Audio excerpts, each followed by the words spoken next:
Coach, at what point, and I know you can't put a day on it, but at what point do you want to start seeing the quarterbacks separate themselves in terms of what kind of reps you give them? Well, to me, it's sooner the better. I mean, I think, David Cornwell has been fighting a little bit of a foot injury, so he hasn't been able to do everything all summer long. He's been kind of off and on, and he had limited reps today, but I think all three of the other guys have made significant progress throughout the summer. Somebody has got to win the job. Somebody has got to become the leader, the guy that can go out there and execute and win the confidence of his teammates and the players that he plays with on offense. And I think we have three guys that are all capable of doing that. I would love it if one of them separate themselves sooner rather than later. But as I've said before, I don't think this is something that you can force to happen, because if you try to do that, you put a guy in there, it doesn't work, you got to make changes. So you create more controversy, I think, sometimes doing that than just kind of letting it happen than trying to force it to happen. Back up front with Mark.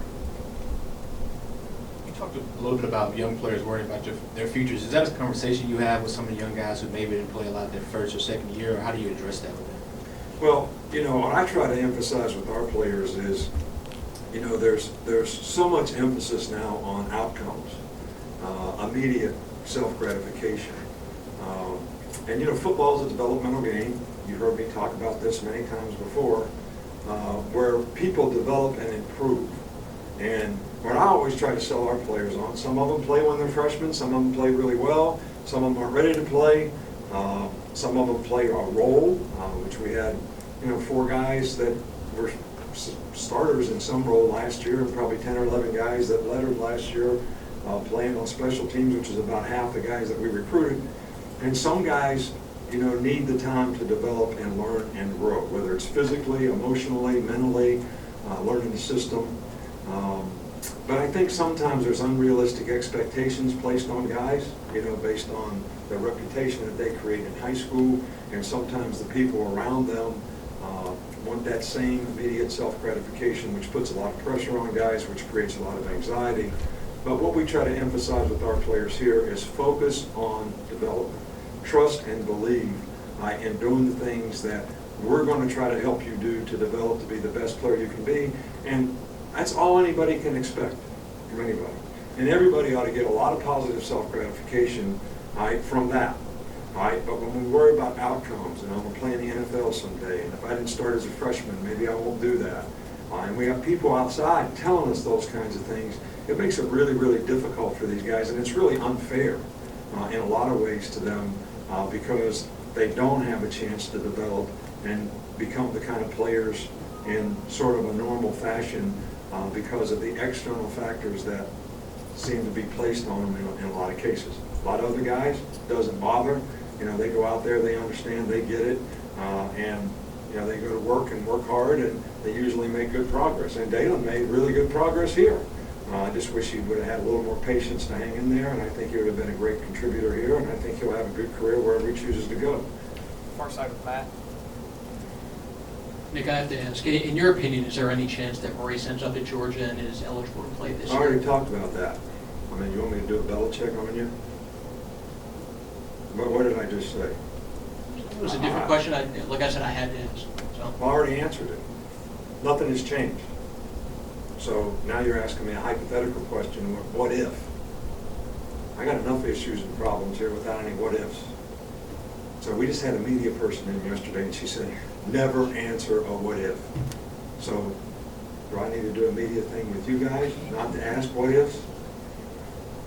As far as the quarterbacks, do you have anything in mind as far as the workload and how you're planning on dividing reps throughout camp? Do you have a guy that you think is going to have the majority of reps early on, or do you think guys are going to split that equally early on in camp? Well, we have a plan for how we're going to do it.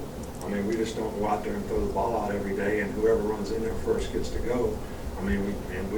Every period, we know who the quarterback's going to be, who's going with the first team, who's going with the second team, who's going with the third team, and how we're rotating. It's really, really well organized. I'm really impressed with how we do that on offense. So we do have a plan. Back up front here with Dwayne.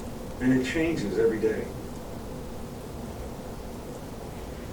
Coach, in regards to Cam Robinson, what's the process of him going through camp? And I know you obviously got to make a decision in regards to those two. So what's that about? Well, those guys have done everything that they're supposed to do. If they continue to do that, I feel like, you know, they've done a good job, and I don't, unless there's other issues that come up, I don't know that any kind of further punishment is going to help their behavior. I think they learned their lesson, and I think when the facts came out, things were not what they seemed to be. And I'm not going to comment on that anymore either. Go over here to Michael on this side. A couple more. Bo Scarborough, I think he was banged up a little bit today. How's he doing? How's the running back depth? He was just struggling a little bit early with cramps. You know, I think, again, you know, some of these guys get so anxious right before they go out there, but he actually, you know, got over it and went through practice and did a pretty good job after he got going and got started and got loosened up. So he was fine. Last one here with Alex.